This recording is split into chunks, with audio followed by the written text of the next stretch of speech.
May nanghingi sa amin dito sa timunan ng ano ng pera. Pero ano muna, hindi ko muna binigyan ng pera kasi pinakain ko muna, kawawa naman. Ayun kung may nakakawang kumain. Sabi sa kabila, tinatabunan nyo lang.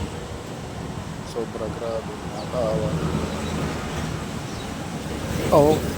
Kain lang ha, huwag mahiya ha. Bago kami alis, dapat busog muna. Bibili tayo mamaya ng bigas doon bago kami alis. Tapos, ibigay rin ako pabili ng gamot mo, be.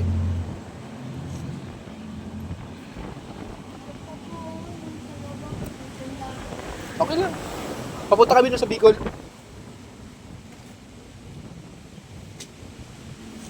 Meron pa doon. Pag naubos nyo yan at kakain pa kami, marami pa doon. Itong aso, pagka hindi kulang pa ito, ihawin natin itong aso na to, katayin natin para may ulam kayo. Nakain ba kayo ng aso? Ah, parehas tayo hindi nakain. Joke lang yung sinabi ko na yun.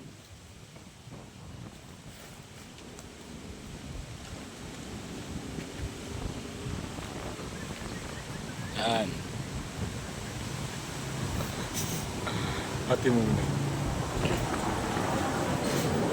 Ay, Doggy, huwag mong kain yan yung Doggy, mamaya ka na. Kasi pagkain nyo.